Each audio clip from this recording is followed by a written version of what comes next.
नमस्कार दोस्तों, तो आइए इस वीडियो में हम देखेंगे इलेक्ट्रिशियन ट्रेड के important one linear question answer. ठीक है फ्रेंड्स, तो देखिए, तो सर्वप्रथम विद्युत की खोज थेल्स नामक वैज्ञानिक ने की। ठीक, किसने की थी? थेल्स नामक वैज्ञानिक ने की थी। ठीक है फ्रेंड्स, तो LPCVT एग्जाम के लिए बहुत ही इंपॉर्टेंट होगा। ठीक है, देखिए, स्थिर विद्युत की खोज थेल्स नामक वैज्ञानिक ने 2500 वर्ष पूर्व की थी, याद रखिएगा।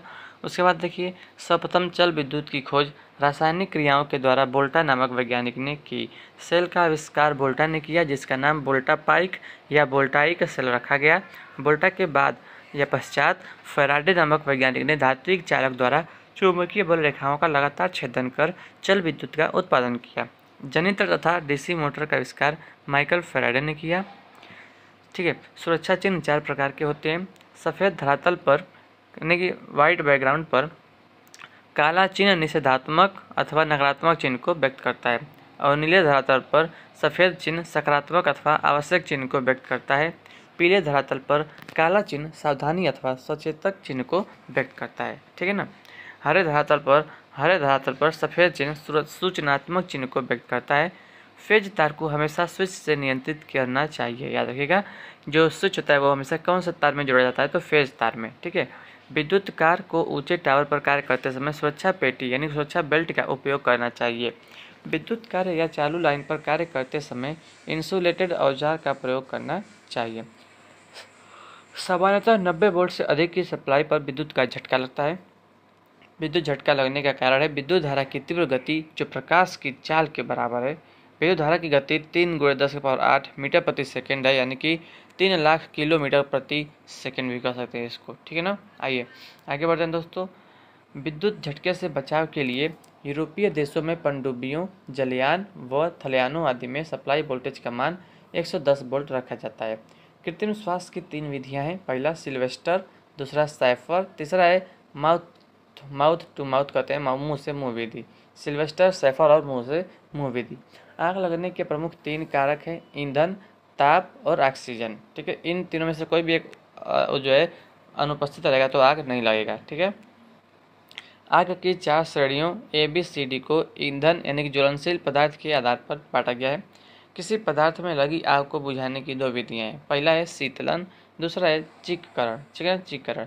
किसी पदार्थ में लगी हुई आग की बालू, रेत या CTC के द्वारा ऑक्सीजन की सप्लाई काटकर आग बुझाना चीकरण कहलाता है।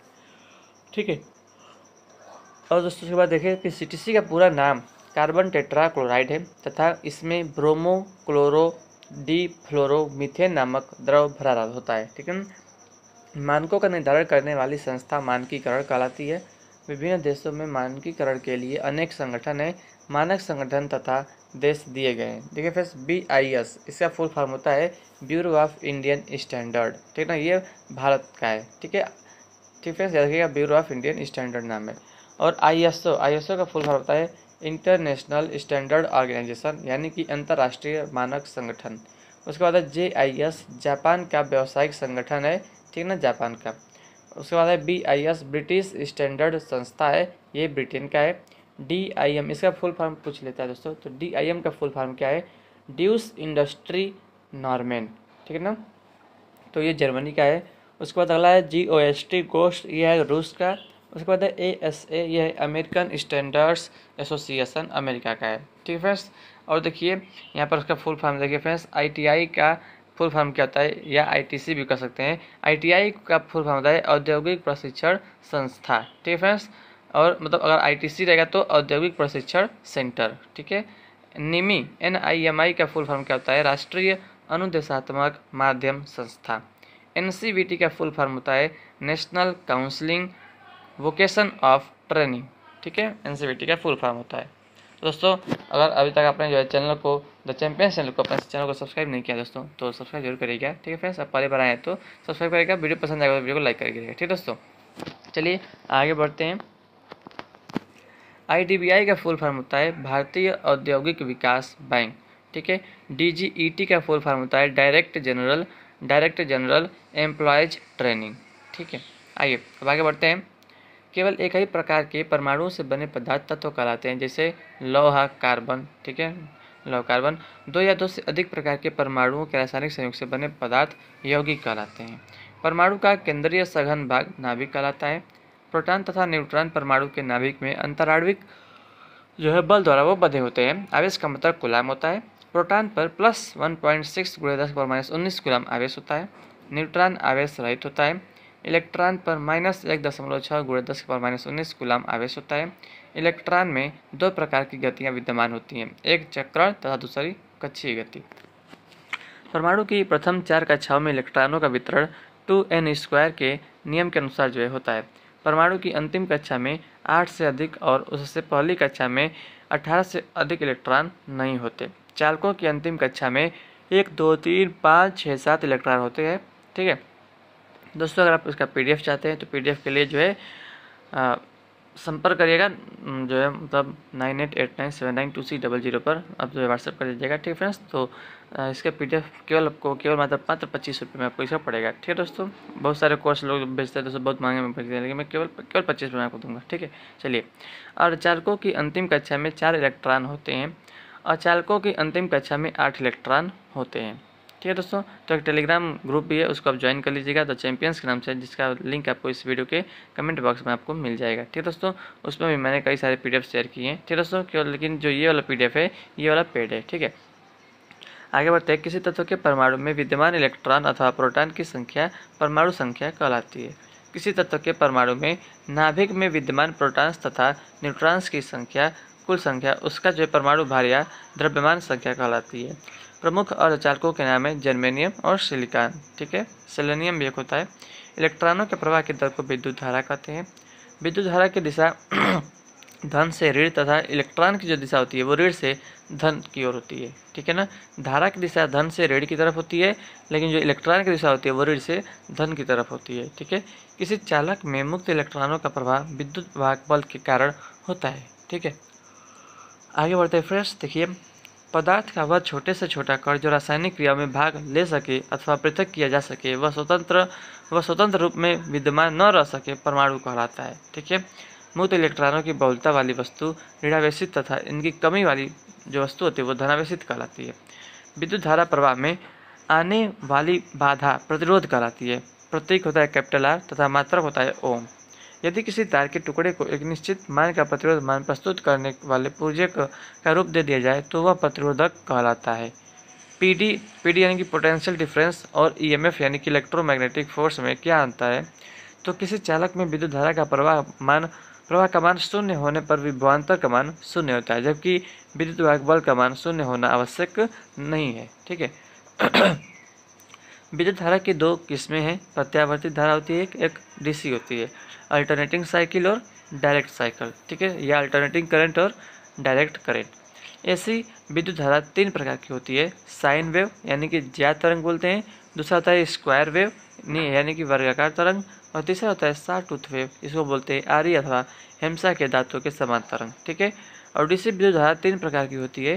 पहला है शुद्ध DC धारा, दूसरा है परिवर्तनीय DC धारा, और तीसरा होता है अनुनादी यानी कि पल्सेटिंग विद्युत धारा। ठीक है, जिस विद्युत धारा का मान एवं दिशा नियत रहते हैं वह दिश धारा कहलाती है, और जिस विद्युत धारा का मान एवं दिशा एक नियत दर पर परिवर्तित होती रहती है उसे अब AC विद्युत धारा कहते हैं। ठीक है ना, विद्युत धारा के 5 प्रमुख प्रभाव हैं। ऊष्मीय प्रभाव, चुंबकीय प्रभाव, ठीक है, और उसके बाद है किरण प्रभाव, रासायनिक प्रभाव और गैस आयनीकरण प्रभाव। तो ये भी प्रभाव इंपॉर्टेंट है, क्वेश्चन का प्रभाव होता है। ठीक है ना, विद्युत धारा का जो प्रतीक होता है I होता है, तथा मात्रक जो है जो इकाई होता है उसका वो एम्पियर होता है। प्रतिरोध का विलोम चालकता कहलाती है। ठीक है, प्रतिरोध को R से जो दर्शाते हैं और चालकता को G से। ठीक है, तो R बराबर होता है या G बराबर होता है 1/R होता है। ठीक है, चालकता का प्रतीक देखिए लिखा भी है G तथा मात्रक साइमन होता है। ठीक है, चलिए आगे बढ़ते हैं दोस्तों। देखिए हमारा जो चौथा यहाँ पे 5वां चैप्टर आ गया है। तो देखिए मुक्त इलेक्ट्रॉन की बहुलता वाले पदार्थ चालक कहलाते हैं। विद्युत का सबसे अच्छा चालक कौन सा है? चांदी है। ठीक है ना, चांदी सबसे अच्छा चालक है। आगे बढ़ते हैं।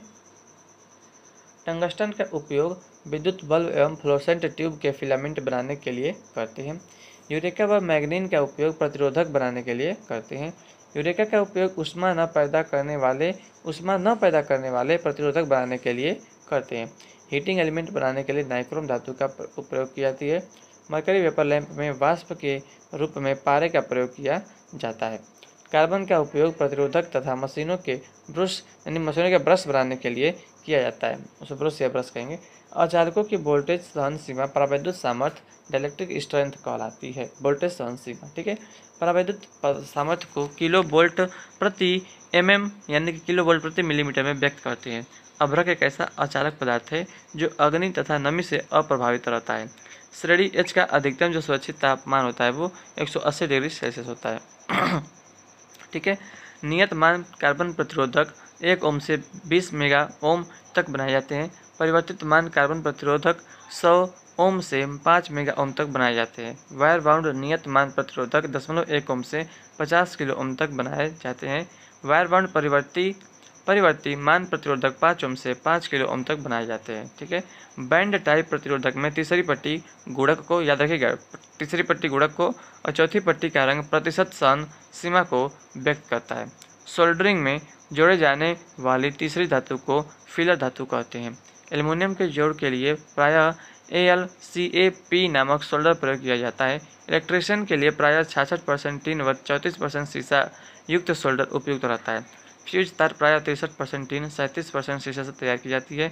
सोल्डर में टीन की मात्रा जितनी अधिक रखी जाती है उतना ही गलनांक कम होता है। ठीक है, सोल्डरिंग आयरन की बिट तांबे की बनी होती है।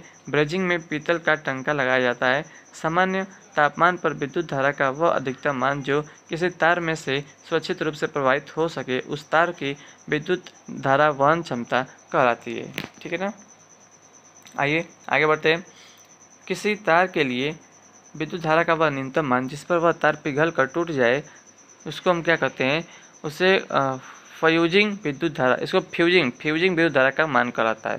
सामान्य किटकैट फ्यूज निर्धारित लोड करंट मान के 1.5 गुना करंट मान पर लगातार 4 घंटे तक भी प्रचालित नहीं होता। ठीक है, चलिए। कार्टेज फ्यूज एवं HRC फ्यूज निर्धारित लोड करंट मान के 1.5 गुना करंट मान पर 4 घंटे में निश्चित रूप से प्रचालित हो जाता है। ठीक है, 250 वोल्टेज तक की वोल्टेज बहुत इंपॉर्टेंट है। 250 वोल्टेज तक की वोल्टेज निम्न वोल्टेज कहलाती है। 650 वोल्टेज तक की वोल्टेज मध्यम वोल्टेज कहलाती है। और 22,000 वोल्टेज तक की जो वोल्टेज होती है, जो 650 से ऊपर 22,000 वोल्ट से लेकर तो उच्च वोल्टेज कहलाती है। और 22,000 वोल्टेज से अधिक वोल्टेज अति उच्च वोल्टेज कहलाती है। 200 वाट के लैंपों हेतु बायोनेट कैप होल्डर का जो है प्रयुक्त होते हैं। 200 से 300 वाट के लैंपों हेतु Edison screw type lamp holder प्रयुक्त होते हैं। 300 वाट से अधिक के लैंपों हेतु जो है Goliath Edison screw type holder प्रयुक्त होते हैं। कार्ट्रिज फ्यूज 2 एम्पियर से 60 एम्पियर दक्षता के क्षमता के बनाए जाते हैं। HRC फ्यूज 30 एम्पियर से 1000 एम्पियर क्षमता के बनाए जाते हैं। भारतीय मानक सिंगल फेज वोल्टेज का मान 240 वोल्ट है। भारत की आवृत्ति जो फ्रीक्वेंसी का मान है भारत में वो 50 हर्ट्ज है। वाइंडिंग में प्रयुक्त तारों का व्यास SWG में मापा जाता है। ठीक है ना, वाइंडिंग में प्रयुक्त तारों का व्यास SWG का फुल फॉर्म होता है स्टैंडर्ड वायर गेज। ठीक है ना, ये ब्रिटिश से लिया गया है, ब्रिटिश है ये। ठीक है ना, एक AWG भी होता है, अमेरिकन वायर गेज होता है, तो वो अमेरिका का है। ठीक है, फ्यूज एक सुरक्षा युक्ति है जो किसी वैद्युतिक परिपथ की शॉर्ट सर्किट अथवा ओवरलोड परिस्थितियों में अत्यधिक धारा से सुरक्षा करती है। ठीक फ्रेंड्स, तो यहाँ पर हमने जो है कई सारे चैप्टर यहाँ तो कर लिए। आज हम देखते हैं उसके बाद जो है नेक्स्ट वीडियो से हम पढ़ेंगे DC थ्योरी। ठीक है, DC के बारे में पढ़ेंगे। देखिए यहाँ से जो है मैंने आपको ये पूरा आपको, ठीक है ना, यहाँ से होकर ये पूरा आपको, ठीक है ना। तो पहला चैप्टर ये हो गया और दूसरा दोस्तों जो प्रारंभिक विद्युत था ये मैंने कंप्लीट कर दिया और जो तीसरा वाला था सामग्री उसको भी मैंने कंप्लीट कर दिया। ठीक है दोस्तों, अब नेक्स्ट वीडियो में पढ़ेंगे हम DC थ्योरी के बारे में। तो दोस्तों अभी तक आपने चैनल को सब्सक्राइब नहीं किया तो चैनल को सब्सक्राइब जरूर करिएगा। ठीक है फ्रेंड्स, आप लोगों के लिए बनाया गया द चैंपियंस दोस्तों, क्योंकि आप लोग एक दिन चैंपियन बनने वाले हैं। ठीक है दोस्तों, तो थैंक यू सो मच इस वीडियो को देखने के लिए। आप लोग का तहे दिल से धन्यवाद दोस्तों। इस वीडियो को लाइक करिएगा, पसंद है तो शेयर कर दीजिएगा। ठीक है दोस्तों, और अपने छोटे चैनल को थोड़ा सा बड़ा बना दीजिए दोस्तों, बस अब यही चाहते हैं। ठीक है दोस्तों, थैंक यू सो मच। चलिए मिलते हैं आपसे दोस्तों अगले वीडियो में अगले नए क्वेश्चन के साथ में। ठीक है friends, thank you so much. Video को देखने आपको बहुत बहुत धन्यवाद। हंसता रहिए, मुस्कुराते रहिएगा दोस्तों। टेक केयर, बाय बाय, जय हिंद, जय भारत, वंदे मातरम।